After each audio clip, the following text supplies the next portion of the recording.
Hola Federico. Hola, ¿cómo te va? ¿Bien ahí? Todo el notario te agradece, como a tantos otros, que lograron que en esta etapa de oportunidades, ante esta situación crítica, encontramos una vía de capacitación como esta y tantas otras. Turma, entonces nuevamente gracias y te damos la bienvenida del Consejo Federal de Notario Argentino. A partir de ahora estamos en tus manos. Bien. Bueno, esta es una figura que, si bien es un tanto novedosa en lo que vamos a ver como desarrollo del contrato sin transferencia de dominio, nos obliga a hacer un comienzo general sobre donaciones y siempre me planteo lo mismo. ¿Por qué esta figura de las donaciones, que es no solo querida por el notariado y por su ejercicio profesional, sino que en realidad las donaciones son la figura fundamentalmente de la familia, la figura de el patrimonio familiar que de alguna manera llega un momento de la vida de los padres que tienen la intención de anticipar lo que va a ser un proceso sucesorio, y sin embargo, desde que empecé en el ejercicio de la profesión, siempre fue una figura cuestionada. Cuando empecé a ejercer la profesión, las donaciones eran mala palabra. Directamente los escribanos titulares nos enseñaban que teníamos que hacer figurar una venta, porque la donación era cuestionada, porque la donación era motivo de un eventual conflicto judicial. Y así fue como terminábamos con escrituras de ventas, donde aparecía la ganancialidad, en una situación en la que realmente no reflejaba la realidad, y no solamente eso, sino que además, en ese momento no tanto, porque los aspectos tributarios no estaban tan bajo control como ahora, pero en este momento convertir una donación, un acto gratuito en una venta, desde todo punto de vista, sale fuera de no solamente del que no refleja la realidad, sino de la cantidad de perjuicios que genera desde todo punto de vista. O sea que si tienen que simular una venta, yo les diría que es preferible que esperen que se produzca una sucesión testamentaria o intestato, depende quién sea el destinatario de la donación, en lugar de cambiar la figura con lo que eso puede implicar. ¿Y cuál era el problema? Que después de aquel famoso trabajo de la gente de Morón, de Di Castelnuovo, de Lloren, de Solari, que presentaron una jornada provincial que me acuerdo que se llamaba Revitalización de las Donaciones, nos permitió empezar a tenerle un poco menos de miedo al 3955 del Código de Vélez, a pensar que estaba el 3955, que los jueces reconocían una acción reivindicatoria inclusive contra terceros adquirentes, pero que en definitiva no era tan grave, que podíamos instrumentarlo, que podíamos advertir a quienes nos estaban requiriendo que si había otros herederos que estaban quedando fuera de esta donación, podía haber un reclamo, pero las donaciones comenzaron a circular, inclusive con una posición respecto a la diferencia entre la donación a herederos forzosos y las donaciones a terceros, con una parte de la doctrina que las ponía todas dentro de un mismo cajón y una parte de la doctrina que interpretaba que no, que las donaciones a herederos forzosos solo daban lugar a una acción de tipo personal, pero que las afectadas eran las donaciones a tercero. Y así fue la posición también que tomaron algunos bancos, que fueron marcando rumbos sobre este tema. Y acuérdense, haciendo esta historia rápida, que empezó a aparecer en escena la figura del distracto. Y del distracto corrieron ríos de tintas para ver si el distracto empeoraba la situación o mejoraba la situación. Para algunos saneaba el título y evitaba la observabilidad. Y para otros, ese distracto gratuito, porque era un distracto de un acto gratuito, era un nuevo acto gratuito, mucho más complicado que el anterior, porque el anterior generalmente era o de alguien que no tenía herederos forzosos o de alguien que donaba a los herederos forzosos. En cambio, el distracto implicaba normalmente una nueva donación, pero de una persona que generalmente tenía su propio núcleo familiar, que a su vez se iba a ver afectado por ese distracto. O sea que la doctrina siguió teniendo muchas complicaciones en la interpretación de estas normas. La figura no se podía desestimar porque era requerida, y nos preguntábamos, ¿por qué la donación no puede ser una figura de circulación normal dentro de la actividad, no solo notarial, sino en la circulación del mercado inmobiliario. Y claro, la razón es una sola, la razón es el conflicto entre la legítima, obligatoria, amplia que tiene nuestro país y la pequeña disposición disponible que ahora el Código Civil y Comercial de la Nación la amplió un poco, pero de cualquier manera sale la legislación argentina de los parámetros, yo diría que fácilmente del 90% de la legislación mundial, no solamente de Europa y de Estados Unidos, sino de América, por la que esta obligación de transferir los bienes a los herederos forzosos se limita a los menores de edad, se limita a las personas con discapacidad, pero ya cuando tengo hijos mayores de edad y no tengo hijos con discapacidad, dispongo libremente de mi patrimonio. En la Argentina, esta obligación de que los bienes no se puedan transferir gratuitamente para evitar afectar la legítima de los herederos, nos lleva a todo este conflicto que de alguna manera estamos analizando. Entonces, vamos ahora, para terminar este pantallazo general, en qué estamos ahora en el Código Civil y Comercial respecto al cuestionamiento de las donaciones.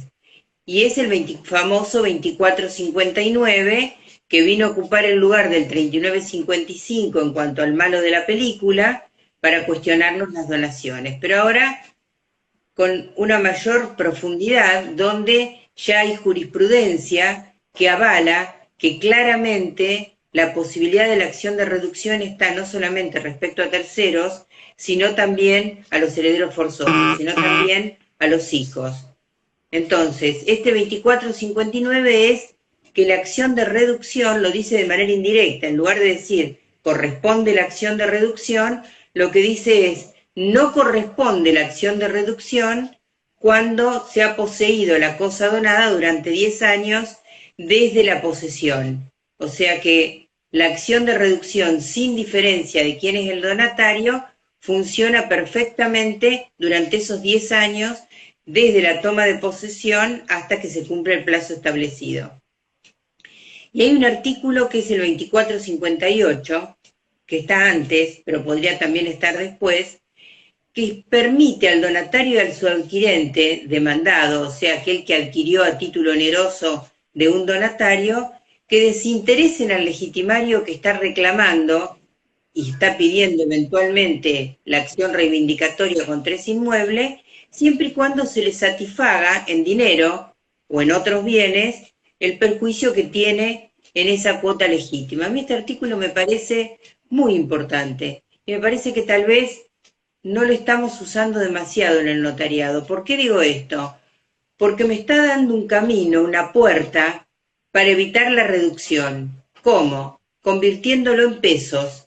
Es decir, si yo puedo compensar a ese hijo que aparece reclamando su parte con dinero, tanto que lo compense el donatario como el tercer adquirente, neutralizo y evito cualquier tipo de acción de reducción que afectaría cualquier donación. Entonces, ¿qué es lo que en algún momento me planteé como solución, aunque nos parezca una exageración? Durante estos 10 años, los bancos y muchos particulares no admiten la compra del inmueble ante el riesgo eventual de que un heredero legitimario reclame su parte. Entonces, ¿qué me planteé? ¿Qué pasa si le garantizamos? Porque en realidad, ¿quién es el deudor verdadero del heredero legitimario? El donatario, no el tercero que pagó la totalidad del inmueble. Entonces, ¿qué pasa si encontramos una forma de garantizarle al tercero adquirente que el donatario, en caso de aparecer un legitimario, va a pagar la parte proporcional de la legítima y va a evitar la reducción? O sea, ¿cómo le generamos una garantía al comprador del verdadero deudor que es el donatario? Y se los dejo para que lo piensen, antes de que entremos en el tema nuestro, que hasta una hipoteca podría garantizar el cumplimiento de esta obligación. ¿Por qué?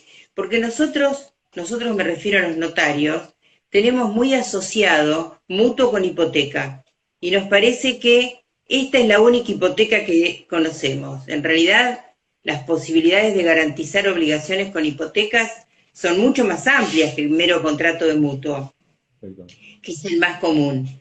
Entonces, entre otras cosas, el Código Civil y Comercial en el 2187 admite garantizar obligaciones eventuales.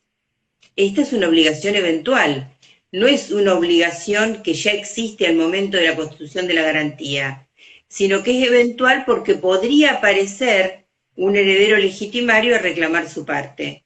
Entonces, podría garantizar con una hipoteca, obviamente sobre otro inmueble, la posibilidad, con un monto determinado que se tiene que calcular en forma estimada, hasta que se cumple el plazo de 10 años. Si vencidos los 10 años desde la posesión no ha habido ningún reclamo de un legitimario, bueno, habremos superado la situación y estaremos en condiciones de que el título circule libremente sin observabilidad.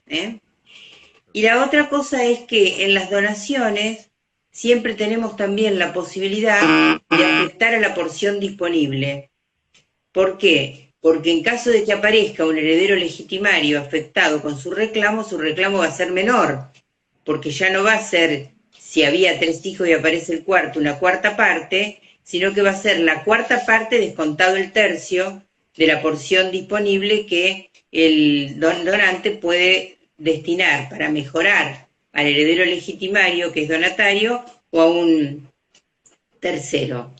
Y el último plazo importante que tenemos es el plazo de prescripción de la acción, que todos sabemos, 5 años después desde el fallecimiento. Y la segunda, con este contexto general de donación, voy a la oferta y aceptación de donación, que es lo que nos ocupa hoy, en forma indirecta. Porque creo que esto que les voy a proponer ayuda, sin que sea exactamente una oferta y aceptación, ayuda a cubrir algunos de los aspectos que cubríamos con esta figura tan difundida en el notariado. Yo les voy a recordar lo siguiente: en el Código de Vélez, en el artículo 1149, la regla para todos los contratos era que ante una oferta, si fallecía quien había efectuado la oferta o se incapacitaba, quedaba sin efecto, se extinguía. Pero ¿qué decía el Código Velezano en el 1795? Generaba una excepción a la regla. Si el donante se moría antes de la aceptación, el donatario igual lo podía aceptar. Entonces, en el Código de Vélez teníamos la regla: la oferta de un contrato no se puede aceptar si falleció el donante. Pero la excepción es que en materia de donaciones la oferta sí podía ser aceptada. ¿Qué pasa ahora en el Código Civil y Comercial? El artículo 976 es igual, o sea, la regla es igual en cuanto a que cualquier oferta se extingue si fallece quien hizo la oferta, o se incapacita, cualquiera de las dos cosas. En cambio, en materia de donaciones, a diferencia del Código Velezano, en el 1545, para que no nos vayamos a confundir y ante la ausencia de norma no apliquemos la regla general a las donaciones, siguiendo el Código de Vélez, nos dice que también la aceptación de la donación debe producirse en vida del donante y del donatario.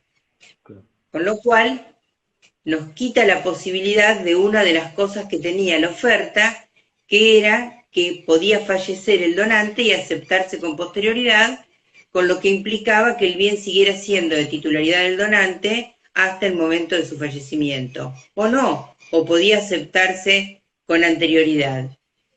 Yo les pido que trato de darle algunos tips prácticos de pasada, que en este 1545 dice la vida del donante. ¿Por qué les remarco esto? Porque si en mi criterio, que no es unánime, en mi criterio yo entiendo que si la que fallece es la cónyuge o el cónyuge, o sea, no el titular de dominio, que es donante, sino la cónyuge o el cónyuge, no estaría afectado por esta regla de que no puede aceptarse producido el fallecimiento del donante. Porque acá dice del donante, y la cónyuge o el cónyuge asentidor no son donantes, prestan asentimiento, con lo cual, si tenemos que aceptar una donación y el donante está vivo, podríamos, en mi interpretación, proceder a la aceptación sobre la base de la interpretación estricta de este texto. Bien, entonces...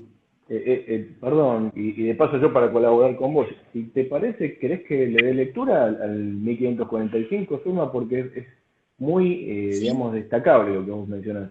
sí, sí, Tenemos por favor. entonces la aceptación, ¿sí? Entonces, la aceptación puede ser expresa o tácita, pero es de interpretación restrictiva y está sujeta a las reglas establecidas respecto a la forma de las donaciones. Debe producirse en vida del donante y del donatario. Es claro lo que vos decís, la verdad que es muy claro. Alguien podrá interpretarlo diciendo que la cónyuge o el cónyuge también, o el fallecimiento de ellos genera alguna situación de extinción de la oferta. Yo entiendo que no, que la norma dice lo que dice, y no digo si está bien o está mal, lo que digo es que la norma dice eso. Entonces, ya que tenemos tantas restricciones, me parece que no debemos crearnos más restricciones de los que la norma dice. ¿Mm? Bien, ahora paso para poder analizar el contrato separado del derecho real. Ya vimos más o menos los problemas que tenemos en general con las donaciones, que se va a aplicar también a esto que vamos a ver ahora, o sea, los 10 años, la posesión, todas esas normas que vimos se va a aplicar lo que vamos a analizar ahora. Y para eso, primero de todo, quiero que volvamos como a lo que veíamos en la facultad, que son las definiciones, y veamos la definición que en el 957 hay del contrato, o sea, un contrato en general. Y recordemos que en el código claramente tenemos una parte que es contrato y otra parte que son derechos reales, totalmente diferenciadas. Y la donación está dentro de los contratos, compraventa, donación, permuta, está dentro de los contratos. ¿Qué es un contrato? Es un acto mediante el cual las partes prestan consentimiento respecto a adquirir, transferir, extinguir relaciones jurídicas con contenido patrimonial entre ellas. Vieron que este código tiene primero en todas las figuras reglas generales y después tiene reglas especiales para cada contrato. Esta que yo les dije es la definición general de contrato. Y ahora entro sí en el tema que nos ocupa. El Código Velezano en el 1789, y lo voy a leer, decía: habrá donación cuando una persona por un acto entre vivos transfiera de su libre voluntad gratuitamente a otra la propiedad de una cosa. Esta era la definición del contrato de donación.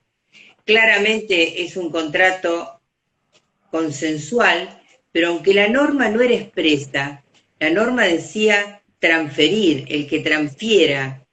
Entonces, si bien la doctrina y la jurisprudencia igual, porque hacían relación con otras normativas, entendían que esto era un contrato consensual que no requería imperiosamente la transmisión de la posesión del bien, sin embargo, el Código Civil y Comercial, ante cualquier duda que pudiera existir sobre que este contrato era un contrato personal, era un contrato en el que no necesariamente debía entregarse la cosa, en 1542, y también se lo leo, hay donación cuando una parte se obliga a transferir gratuitamente una cosa a otra y ésta lo acepta. Entonces, con Vélez decía, hay donación cuando se transfiere gratuitamente una cosa y esta dice cuando se obliga a transferir. Quiere decir que yo puedo instrumentar un contrato de donación donde Juan le dona a Pedro, donde Pedro acepta esa donación sin transferir el derecho real de dominio. Esta es la clave de lo que yo les voy a explicar hoy. Este tema empezó a difundirse, ahora les voy a decir cuándo por primera vez se habló, por lo menos desde el punto de vista de los trabajos escritos sobre este tema, que no fui yo, y a partir de ahora se ha empezado a analizar por otros autores que también los vamos a ir viendo, pero como todos los temas nuevos, va a haber quienes piensen que están en la misma línea y quienes piensen que no están en esta línea. Y ustedes, cada uno frente a su protocolo y a sus requirentes, tendrán que tomar la definición. Para mí, la diferencia fundamental está en que en la norma del Código Velezano decía transfiera, y el otro es se obliga a transferir, con lo que con toda claridad, lo otro estaba analizado doctrinariamente igual, pero ahora lo tengo escrito, igual que lo que les dije respecto a la incapacidad o la muerte del donante. Ahora dice para que nadie se confunda de que este es un contrato exclusivamente personal, donde no hay transferencia del derecho real, se obliga a transferir. Es decir, vuelvo a repetirles, porque algunos me parece que lo confunden con la oferta.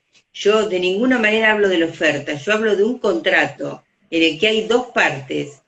Pueden hacerlos por separado, oferta y aceptación, como se hacen hoy muchos contratos con la pandemia porque la gente no puede trasladarse de un lugar a otro, pero para que yo pueda avanzar sobre la posibilidad que les voy a plantear a ustedes para adelante, tiene que estar cerrado oferta y aceptación. Claro. Es decir, el contrato en un mismo acto o en dos actos separados, oferta y aceptación, pero terminado, contractualmente terminado. Este contrato de donación yo lo equiparo o lo pongo en paralelo para que nos entendamos más notarialmente, para que nos saquemos el chip tradicional con un boleto de compraventa. Nuestro boleto de compraventa es, mal que pese a muchas discusiones doctrinarias, un contrato de compraventa. Un contrato de compraventa donde hay un comprador, un vendedor, un precio, donde a veces se entrega posesión, se hace tradición y a veces no, se posterga la entrega de posesión y luego se transfiere el dominio. O sea que puedo hacer un paralelismo entre el contrato de compraventa y el contrato de donación, con partes que acuerdan, con una gran diferencia, que en uno no hay contraprestación en dinero, porque es un acto gratuito, y en el otro hay como un elemento sustancial del acto, el pago del precio. Pero en ambos, tanto en el 1542 como en el 1123, estamos hablando de la faz contractual. Entonces, la primera pregunta es, ¿debo realizar el contrato y la transmisión del derecho real obligatoriamente en un mismo acto o puedo hacerlo en dos? Bueno, nosotros hasta ahora nunca pensamos esto. Siempre pensamos que en la misma escritura hacíamos el contrato y la transferencia de dominio como consecuencia de ese acto causal que era el contrato. Pero ahora lo que yo les estoy planteando es la posibilidad de desglosar el contrato de la transmisión del derecho real de dominio, que es lo que hacemos entre el boleto de compraventa y la escritura de transferencia de dominio, con la posesión en cualquiera de las instancias, en el boleto, en el medio o en el acto de la escritura. Entonces, yo para celebrar el contrato de donación necesito el consentimiento de ambas partes, donante y donatario, pero no tengo por qué, ni obligación de entregar posesión, ni mucho menos de transmitir el derecho real de dominio. El contrato queda perfeccionado, concluido, terminado, y a partir de ahí nace mi obligación de transmitir el dominio, así como quien firma el boleto de compraventa asume la obligación de transmitir el dominio. Siempre cuando ustedes piensen en el paralelismo, van a darse cuenta de la posibilidad de esta separación entre el contrato y la transmisión de dominio. ¿Y por qué me podría interesar a mí no transferir el dominio y mantenerme simplemente en la faz contractual? Bueno, ¿por qué hacíamos la oferta y no hacíamos la donación? Tal vez si ustedes se pregunten por qué hacíamos la oferta y la aceptación a posteriori y no la donación, van a encontrar muchas respuestas a esto que les digo. Por ejemplo, no tengo el dinero para los costos de una escritura de transferencia de dominio. No tengo los planos de obra que ahora la mayoría de los municipios en las distintas jurisdicciones requieren actualizados. Estoy con la aprobación de un plano que todavía no tengo concluido. Tendría que hacer la cédula catastral, que es un costo más, pero además de un costo, un tiempo. En estos momentos de pandemia no deja de ser un conflicto o un problema. El donante puede tener una inhibición general de bienes. El contrato lo puedo celebrar igual. No voy a poder transmitir el derecho real de dominio, pero puedo celebrar el contrato de donación. Mientras tanto resuelvo el proceso, el problema. Puedo tener un proceso sucesorio en trámite. Bueno, puedo darle 1000 causas más por las cuales resulta importante no transferir el dominio, sino dejarlo en la faz contractual. Para eso, ¿qué les recuerdo? Que con un contrato de donación, la situación registral que vamos a ver más adelante, de ninguna manera es la misma que la situación registral si transmití el dominio.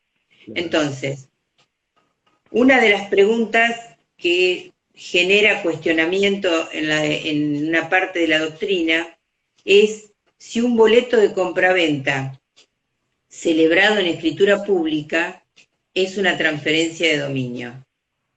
En lo personal entiendo que no, entiendo que el boleto de compraventa no debe necesaria y obligatoriamente celebrarse en escritura pública, pero podría celebrarse en escritura pública aclarando que no se entrega la posesión o que sí se entrega la posesión, pero que no se transfiere el dominio por cualquiera de las causas, exactamente las mismas u otras más de las que hemos estado mencionando recién, ¿no es cierto? Entonces,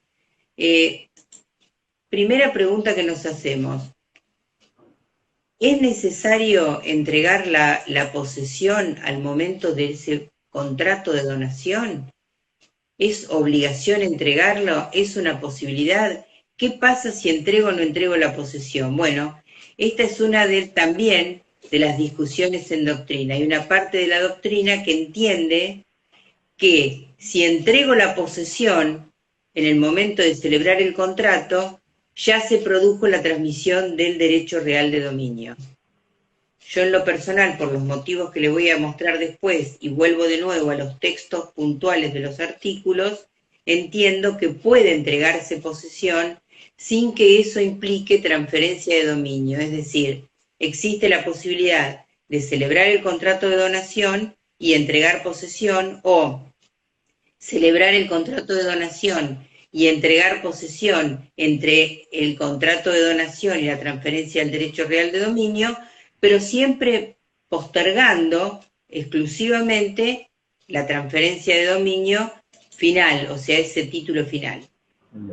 ¿Por qué nos hemos, no digo confundido, pero por qué tenemos el chip de que necesariamente en esa escritura de donación deben realizarse los dos actos? Porque el contrato de donación tiene una gran diferencia con el contrato de compraventa, y es que tanto en el Código de Vélez como en el 1552 del Código Civil y Comercial, deben ser hechos en escritura pública nada más y nada menos que bajo pena de nulidad, tanto la donación de inmuebles como, y esto está agregado por el Código Civil y Comercial, los bienes muebles registrables. Es decir, el boleto de compraventa lo otorgo por instrumento privado y no hay ninguna sanción, sino simplemente me quedará luego la obligación de transferir el dominio por escritura pública. Pero en la donación, necesariamente ese contrato del que venimos hablando hasta recién, este contrato donde ambas partes hacen todo el acuerdo referente a la donación, debe hacerse por escritura pública, aclarando en el texto de la escritura que no se está transfiriendo el dominio. Y si no se entrega la posesión, pactar cuándo se va a entregar la posesión. Como que no implica título suficiente, digamos, pues se podría hasta estipular. Sí, lo que pasa es que el título es suficiente para la transmisión de dominio, pero acá la forma que debe tener el contrato de donación obligatoriamente es escritura pública, porque como les dije, el artículo nos lo impone y no tenemos forma porque la sanción es nada más y nada menos que la nulidad. O sea, claro, tenemos que instrumentarlo. No podemos hacer el contrato de donación por instrumento privado y entender como en un contrato de compraventa que asumo la obligación de otorgar la escritura de transferencia de dominio. Entonces, donante y donatario en el acto, forma escritura pública, entrego o no la posesión, pero en todos los casos dejo pendiente la transferencia de dominio. ¿Qué puedo pactar en este contrato de donación? Si ustedes se toman el trabajo, después de esta charla, un rato que estén un poco aburridos con un mate de por medio, de leer el contrato de donación, van a encontrar que está previsto en contratos, y no en la parte de reales, la posibilidad de imponer cargos. El cargo puede ser el cargo de constituir usufructo, puede estar previsto el pacto del derecho de reversión, para que en la escritura de transmisión de dominio quede constancia del pacto de reversión. O sea, todo lo que habitualmente ponemos en nuestra escritura tradicional de donación puede estar previsto acá en ese contrato de donación. La única donación que está prohibida no es la que queda pendiente la posesión o la transmisión de dominio por todo lo que dijimos hasta ahora, sino que el Código Civil y Comercial prohíbe donar bajo condición suspensiva de producir efectos a partir del fallecimiento del donante. Esta sí es una donación que está prohibida y que por lo tanto tiene la sanción de nulidad, pero no es para todos los casos que nosotros vinimos mencionando hasta recién. Y entonces, yo sigo insistiendo porque es importante que sepamos y que nos reiteremos cuando lo queramos aplicar, donante y donatario y escritura pública. Ahora, como no hay transferencia del derecho real, no necesito ni certificados catastrales, ni estados parcelarios o cédulas en los lugares donde lo haya, ni planos en las provincias que requieren plano para una transferencia del derecho real de dominio, ni certificados registrales, ni inhibición, ni dominio, ni tampoco la registración de ese documento en el registro de la propiedad inmueble. Ustedes me dirán, bueno, pero es de buena fe. Perdón, ¿cómo? No, que tal cual. El análisis que estamos llevando es un contrato consensual, sin vocación registral, y ahí viene todo el resto de los elementos que vos nos estás dando a interpretar, ¿no? Entonces, en épocas como esta, que en el 0800 de la Asesoría Notarial de Provincia recibíamos muchas veces la consulta, hay una persona que quiere otorgar una escritura de donación, no tenemos tiempo, está con un problema de salud importante, el registro está cerrado, no tengo ninguna posibilidad de pedir certificados.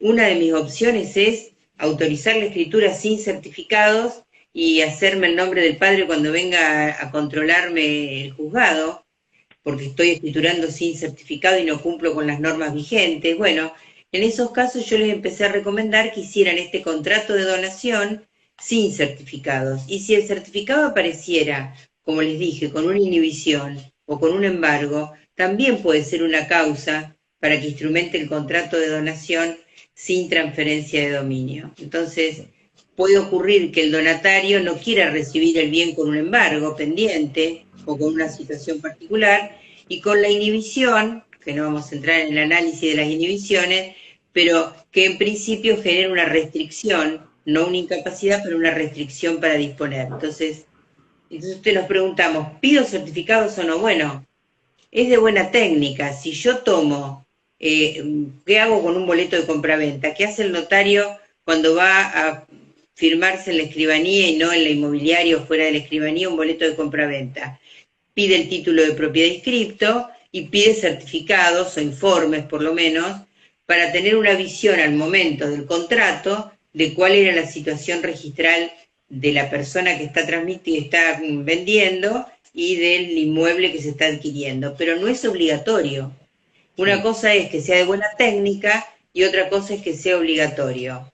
¿Y por qué no es obligatorio? Bueno, en primer lugar, no aplica el artículo 23 del pedido de certificado, porque el artículo 23 de la 17801 me lo pide para la transmisión o constitución de derechos reales. Y acá no hay ningún derecho real en juego. Y tampoco la inscripción por lo mismo, porque el artículo 2 de la ley 17801 le da vocación registral a la adquisición o constitución de derechos reales, no a los derechos personales.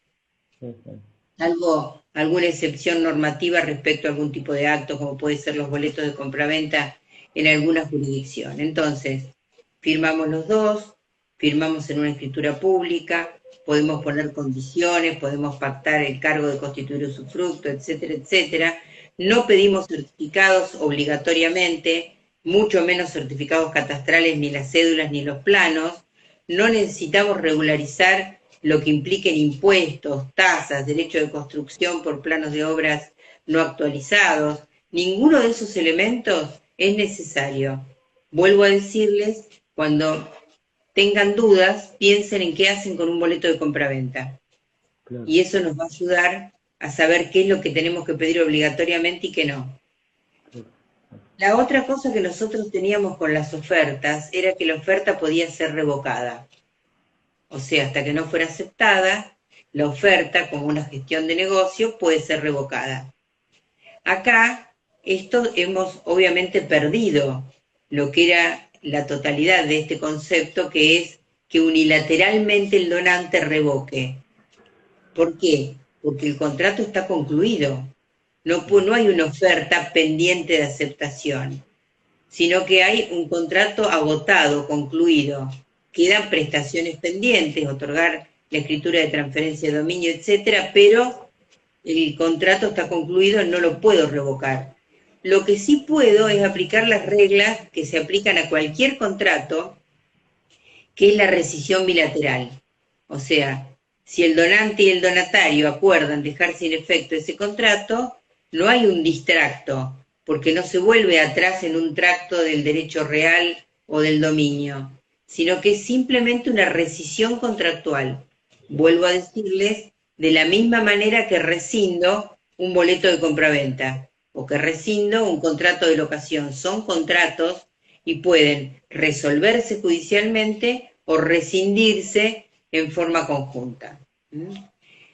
El primer trabajo que por lo menos yo leí, en el cual se empezó a analizar esta diferencia entre contrato y transmisión del derecho real de dominio, es una revista notarial, que es la 978 del 2014, donde el escribano Luis Llorens y el escribano Gastón Di Castelnuovo escriben sobre el tema y hablan de la posibilidad de un contrato de donación sin entrega del bien, dejando postergada la entrega del bien para el día del fallecimiento del donante, o sea, fijando un plazo, pero un plazo incierto, pero que va a ocurrir, porque obviamente la muerte en algún momento se va a producir y por lo tanto ahí se entregaría posesión. Pero es el primero de los trabajos que yo, buscando antecedentes para empezar a escribir lo mío, leí, fue este de Luis y Gastón, que diferencian. Recuerden que les digo 2014, o sea, sin tener el Código Civil y Comercial vigente,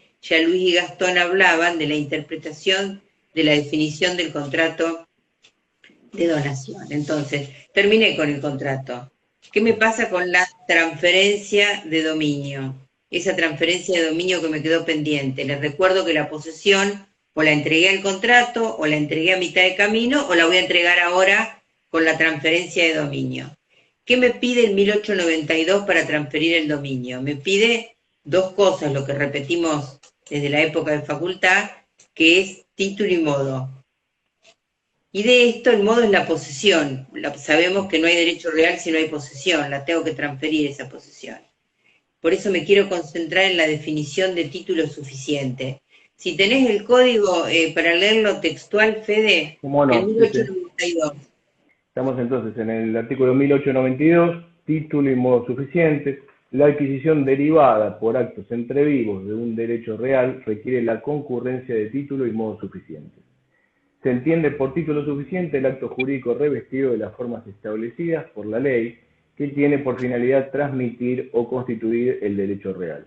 La tradición Bien, hasta ahí es el título lo que me interesa. O sea, primero, en esto del título, Federico lo leyó, que no basta el acto jurídico revestido con la forma. ¿Por qué? Porque los colegas que entienden que ya se transfirió el dominio en el primer acto, es porque es un acto jurídico revestido de la forma, porque tiene forma escritura pública, establecida por la ley. ¿Pero qué dice este artículo?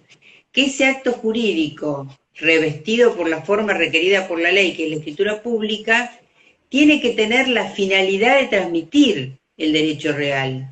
Entonces, si yo en el contrato dejo aclarado que no tengo la intención de transmitir el derecho real y puedo enumerar o no la causa, no importa, es suficiente para que ese acto jurídico, esa escritura pública, no constituya el acto revestido de la forma para transmitir el derecho real, porque claramente las partes dicen que no tienen la finalidad de transmitirlo. Por eso debe ser expreso que la escritura diga que se va a otorgar este acto jurídico revestido de la forma para transmitir el dominio, cumpliendo con el contrato de donación. cumpliendo con el contrato de donación, como digo, cumplo con el boleto de compraventa que celebré y transfiero el derecho real de dominio.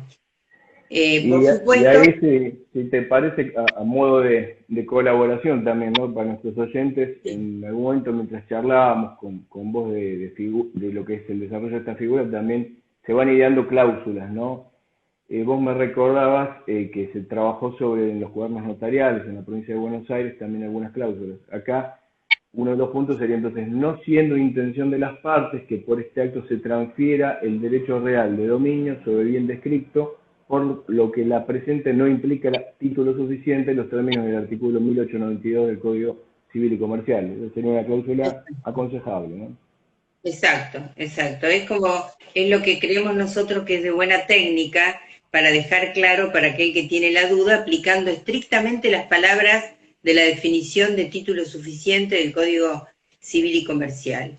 Entonces, les voy a dar un ejemplo porque yo sé que esto tenemos que digerirlo. Sí, claro. No estoy hablando de régimen patrimonial, matrimonial, y estoy hablando de lo que tenemos mentalizado y estamos acostumbrados. Cuando nos dicen algo que nos saca de nuestro esquema tradicional, a mí personalmente también me llevó a estar desde el 2015, cuando vi estas cosas, hasta el 2020, pandemia de por medio y un poco más de tiempo, para poder trabajar un poquito sobre este tema. Yo les voy a dar un ejemplo que para mí es importante para marcar por qué el contrato celebrado por escritura pública de ninguna manera implica necesariamente transferencia de dominio, que es no solamente lo del boleto de compraventa por escritura pública, sino que nosotros, creo que en todas las provincias, existen los casos de permuta de lote de terreno por unidades funcionales a construir, o permuta de lotes de terreno por unidades funcionales construidas en otro edificio, pero que no se pueden escriturar. ¿Y por qué no se pueden escriturar? Porque todavía no está el plano de propiedad horizontal aprobado, porque no están los legajos parcelarios, etcétera, etcétera. Entonces, el contrato de permuta está. Yo permuto el lote de terreno y sin embargo, en la unidad funcional no transfiero el dominio. Y sin embargo el contrato de permuta quedó cerrado, agotado, y cuando esté terminado el edificio, el plano de propiedad horizontal aprobado y el reglamento, cumpliendo ese contrato de permuta, me van a transferir el dominio. Quiere decir que lo que les estoy dando es un ejemplo de un caso en el cual está el contrato celebrado por escritura pública y sin embargo expresamente dije que no transfería el dominio de la unidad funcional porque no estaba en condiciones documentales de hacerlo. No sé, Federico, si soy clara en lo que digo, pero por ahí muy clara. Y yo de paso te adelanto, hasta ahora nos entró una consulta que después la vamos a ver, que roza más que nada también un análisis tributario, que obviamente esto lo merece en sí. Y como yo te comentaba, no solo va quedando muy claro en estos aspectos, sino que también luego en la segunda parte, si vemos que se necesita ese análisis en lo práctico inmediato, que con cláusulas que a veces tranquilizan al menos para pensar en cómo va a ser esa figura, que, como vos decís, nos está haciendo repensar, pero de una claridad ahora muy meridiana en el sentido puntual del 1542 en su letra. A ver, ¿por qué a mí me interesa? Tengo claro que la transferencia de dominio entonces la puedo hacer a posteriori y ahí sí pido certificados, catastro, todo lo que pedía antes en una escritura de donación con transferencia de dominio. ¿Por qué lo de la posesión me interesa particularmente ver la posibilidad de que se entregue o al boleto o a mitad de camino si quieren o después del boleto, pero lo antes posible? Porque no se olviden con lo que les comencé diciendo a ustedes del 2459, y es que la posibilidad de la entrega de posesión implica que comienza a correr el plazo de 10 años, mientras que si yo espero a la transferencia de dominio para entregar la posesión, no me corre el plazo del 2459. O sea, ese plazo de la observabilidad del título, si yo le entrego al momento del contrato de donación, comienza a correr el plazo de 10 años y tal vez cuando se haga la transferencia de dominio ya directamente se han cumplido los 10 años desde la posesión y el título nace directamente saneado. Claro. Bien. Entonces, tengo contrato de donación, las dos partes, sin certificados, sin vocación registral, posesión, que algunos autores cuestionan, por ejemplo, el escribano de Castelnuovo entiende que si se entrega posesión en el momento del contrato se transfiere el dominio, no hay posibilidad de postergarlo. Bueno, para quienes entiendan eso, tomarán la posición más rígida, que es contrato y transferencia de dominio con posesión. O sea que transfiero el dominio con la segunda escritura, perdón, transfiero la posesión junto con la transferencia de dominio. Esto, la interpretación esta de Gastón, no nos permite usar estos 10 años o esta posibilidad de extensión del plazo de 10 años a partir del momento del contrato de donación. Y ustedes se plantearán, bueno, está bien, tengo el contrato de donación, le entregué la posesión porque me enrolo en esa postura y me falta la escritura de transferencia de dominio. Y si se me muere el donante, ¿qué pasa? Claro, si se me muere el donante me falta otorgar una segunda escritura porque no transferí dominio. Entonces, está todo muy bien, el inmueble que siguió quedando a nombre del donante, el donatario no es el titular, puedo rescindir el contrato, pero se murió el donante y estamos en la misma que la oferta y la aceptación. No, porque esto tiene una solución, que es la posibilidad de otorgar un poder post-mortem. O sea, el 380 inciso B del Código Civil y Comercial nos da la posibilidad de que utilicemos los poderes post-mortem. ¿Por qué? Porque en las donaciones, como no podía haber promesa de donación, no admitíamos la posibilidad de un poder post-mortem para donar. ¿Por qué? Porque el 380 inciso B, recuerden ustedes que nos pide, nosotros decimos un negocio especial, en realidad no es un negocio, lo que nos pide el 380 y nos pedía el Código de Vélez es un acto especialmente determinado, que acá lo tenemos, para donar a fulano de tal inmueble, con el cargo de constituir usufructo, con derecho de reversión. Tenemos un acto súper determinado en el contrato. Hay un interés legítimo del donatario, que ya tiene un contrato agotado, cerrado, de que se otorgue esa escritura de transferencia de dominio. Por lo tanto, de nuevo les digo, si lo comparan con el contrato de compraventa, vuelven a encontrar razonable un poder post-mortem, como lo hacemos cuando tenemos un boleto de compraventa. Tengo la alegría, para mí personalmente el orgullo, les diría, porque fue mi maestro en mi carrera de notariado, cuando la Universidad Notarial Argentina hacía sus primeras carreras de notariado, que es el decano de nuestro colegio, que es el escribano Natalio Echegaray, que acaba de sacar un artículo diciendo que está de acuerdo con todo lo que les he dicho hasta ahora, pero fundamentalmente él, que se presentó en la academia y que acaba de hacer un Instagram en la academia sobre poderes irrevocables y post-mortem, dice que convalida absolutamente este poder post-mortem para otorgar la escritura de transferencia de dominio post-contrato de donación de inmuebles. O sea que tenemos el aval del maestro para quedarnos un poco más tranquila de que no nos tiramos a la pileta sin salvavidas, sino que tenemos la contención de Natalio en cuanto a la validez y a la posibilidad de estos poderes.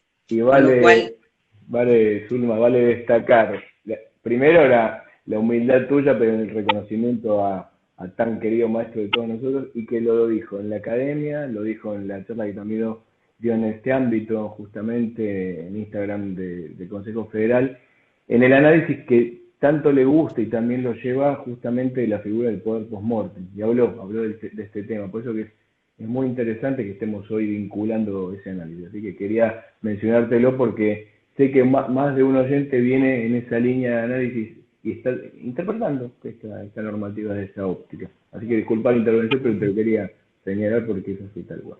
Sí, realmente es un honor, porque además escucharlo a Natalio te hace pensar que queremos mucho al notariado para seguir permaneciendo en el tiempo, apegado a todas estas cosas que queremos tanto. Sí. Yo, para irle cerrando, y si quiere hacer alguien después alguna pregunta, les digo algunas conclusiones que creo son positivas de esto, porque también de alguna manera yo pienso que el notariado en este mundo nuevo que la pandemia nos pone por delante y nos va a seguir poniendo, Sí, nos obliga a readecuarnos. La palabra adecuación asusta porque me acuerdo de los conjuntos inmobiliarios, pero la verdad que lo que estoy queriendo decir es que hay que pensar en figuras nuevas, hay que pensar en situaciones distintas que a lo mejor están escondidas en algún artículo del código y no las vimos, tal porque cual. estamos manteniéndonos dentro de nuestros esquemas de el mutuo con hipoteca, de la donación con transferencia de dominio, de la compraventa con saldo de precio en hipoteca, en fin. Entonces, nos cuesta pensar en el derecho de superficie, nos cuesta pensar en la anticresis como un derecho real de garantía, y queridos colegas, les digo la verdad, tengo la absoluta convicción de que las figuras nuevas se imponen cuando nosotros, los profesionales del derecho, la conocemos y somos capaces de recomendarla. Nadie viene a la escribanía a decir, buen día escribano, quiero hacer una anticresis. Como no nos decían cuando salió la 24441, escribano, quiero hacer un fideicomiso. El notariado se empapó de la figura del fideicomiso, la aprendió, la conoció, la manejó y la recomendó. Y a partir de ahí generó lo que todos sabemos con la difusión de esa figura. Bueno, Tal cual. este Mira, contrato, vuelvo a decirles, no implica transferencia de dominio, con lo cual, entre otras de las tantas cosas que tenemos de resulta de esto, es este conflicto de que a veces los hijos, o por temas impositivos, o por temas de, por ejemplo, voy a ir a pedir un crédito al banco y quiero entrar en las posibilidades de la vivienda única que tiene algunos subsidios o algunas ventajas en cuanto a tasa, y si tengo bienes a mi nombre, me encuentro con esa situación y ese problema. Bueno, acá no estamos transfiriendo el dominio, o sea que es como tener un boleto de compraventa y no tener la escritura de transferencia de dominio. Y lo último que les menciono es que a partir de que yo hice las primeras publicaciones de este trabajo, la Comisión de Derecho Tributario que tiene el Colegio de Escribanos de Provincia de Buenos Aires, con sus asesores impositivos permanentes y con los escribanos que están especializados en el tema, trabajaron emitiendo dictámenes para la provincia de Buenos Aires, que tiene un impuesto que grava todo lo que es transmisión gratuita, que es el impuesto a la transmisión gratuita de bienes, analizando para ver si en este primer contrato, además de todas las ventajas que estuvimos analizando, existe la posibilidad de no tributar el impuesto a la transmisión gratuita de bienes, sino que recién hacerlo efectivo en el segundo acto, cuando ya realmente se transfiere el dominio al donatario. Y para los que quieran leerlo esto con más tranquilidad, que no sea solo escuchar esta charla nuestra, les paso los datos que acá los tengo anotados de que la primera publicación mía fue en el Derecho de la Universidad Católica Argentina del 27 de abril. La segunda la compartí con el escribano Luis Llorens, que como ustedes saben, les comenté que publicó allá en el año 2014 con Gastón un trabajo relacionado con esta separación del contrato y la transferencia. Después, en los cuadernos de consultas del Colegio de Escribanos de Provincia, en el número 183, están los modelos que recién Federico le dijo, que no es para que los copien, sino para que tengan una guía, una orientación, para que tranquilidad. volteemos al papel lo que decimos en teoría. Claro, claro.